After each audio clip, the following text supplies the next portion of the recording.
BJP রাজ্য নেতৃত্বের নির্দেশে পথ অবরোধ করে বিক্ষোভ দেখালো আরামবাগ মহকুমার বেশ কিছু জায়গায়। ছবিটি তুলে ধরেছি প্রথমে হুগলির গোঘাটের বালিবেলার আরজিকর হাসপাতালের মহিলা চিকিৎসকের অস্বাভাবিক মৃত্যুর ঘটনায় দোষীদের দৃষ্টান্তমূলক শাস্তির দাবিতে বিজেপির পথ অবরোধ।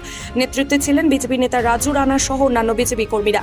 এবার যে ছবিটা দেখাচ্ছি আরামবাগের জয়রামপুরে, সেখানে ঠিক একই ছবি আরামবাগ বিজেপি বিধায়ক মধুসূদন ভাগের নেতৃত্বে বিজেপি নেতাকর্মী সমর্থকদের নিয়ে পথ অবরোধ করা হয়। আর একটি ছবি দেখাচ্ছি গোঘাটের ডাঙ্গায়। আপনার সন্তানকে সম্পূর্ণ বিনামূল্যে কেন্দ্র সরকারের ইংরেজি মাধ্যমে স্কুলে পড়াতে চান? হুগলি জেলা জওহর নবোদয় বিদ্যালয়ে 2025-26 শিক্ষাবর্ষে ষষ্ঠ শ্রেণীতে ভর্তির অনলাইন ফর্ম ফিল আপ শুরু হয়েছে।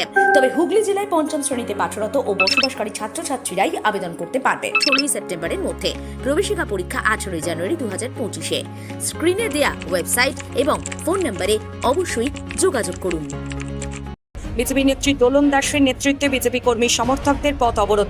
এবার যে ছবিটা দেখাচ্ছি আরামবাগের দৌলতপুর এলাকায় আরামবাগ বিজেপির উদ্যোগে পথ অবরোধ।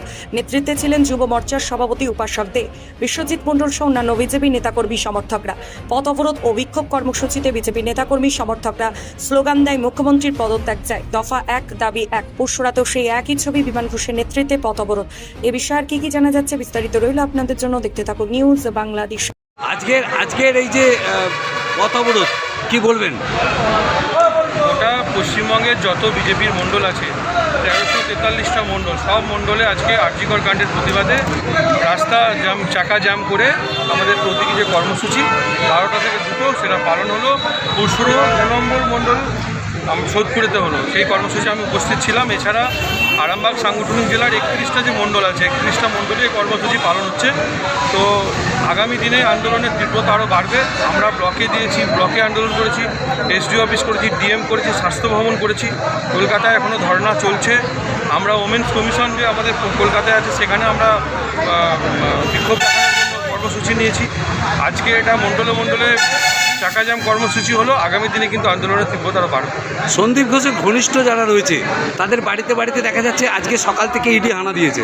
চোরের বাড়িতে ইডি যাবে, স্বাভাবিক ঘটনা। শুধু সন্দীপ ঘোষ কেন, অনেকেই আছে এরকম। রাঘব বল আস্তে আস্তে ধরো। এই আন্দোলনকারীদের প্রতি আমরা এখানে 12টার শুরু করেছি, আমরা 2টো পর্যন্ত এখানে অবরোধ চালিয়ে যাব।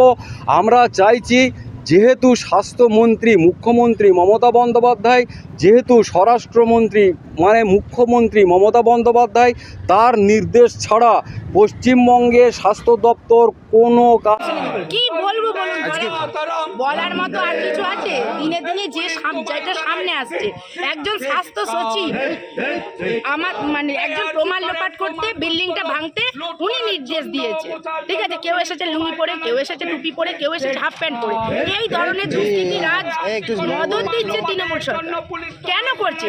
স্বাস্থ্যমন্ত্রী বনাম মুখ্যমন্ত্রী উনি জানতেন না যে একজন সচিব হয়ে যে এইভাবে প্রমাণ লোপাট হচ্ছে, এবং উনি তো সেটা করছেন। দিনে দিনে কুরুচিকর মন্তব্য করছেন।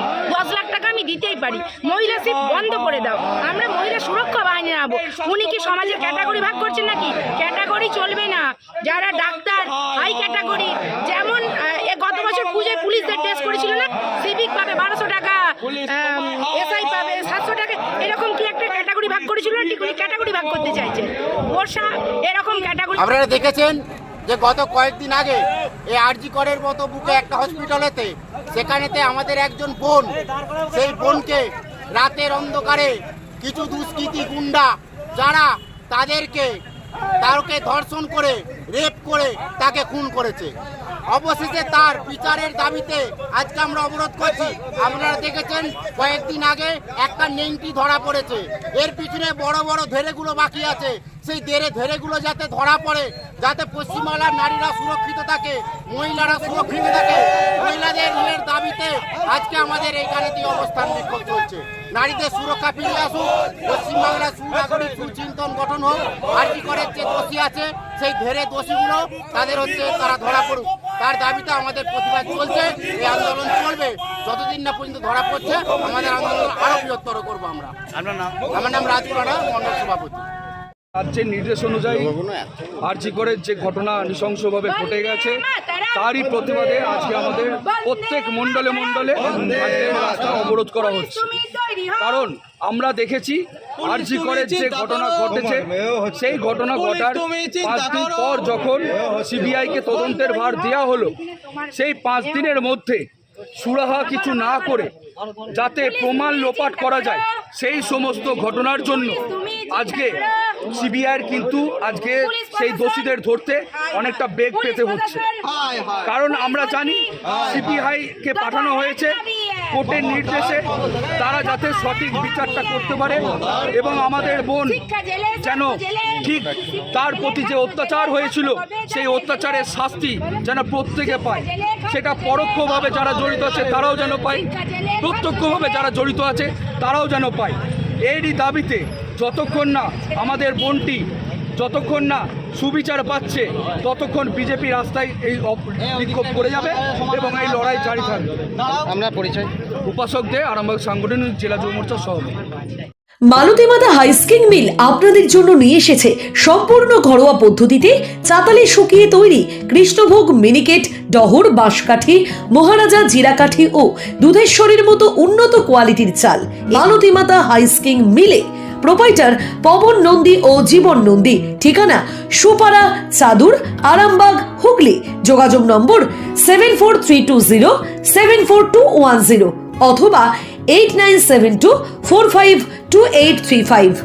আরামবাগ মতিলাল টেলিশপ ও স্যামসাং সার্ভিস সেন্টার অনলাইন বা যে কোনো দোকানের থেকে সস্তা।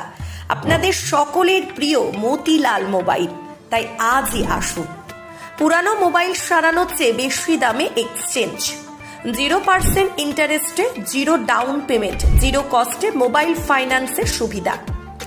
আমাদের ঠিকানা পুরাতন বাজার, আরামবাগ হেডপোস্ট অফিসের বিপরীতে, আরামবাগ, হুগলি। আমাদের যোগাযোগ নাম্বার 7001304430।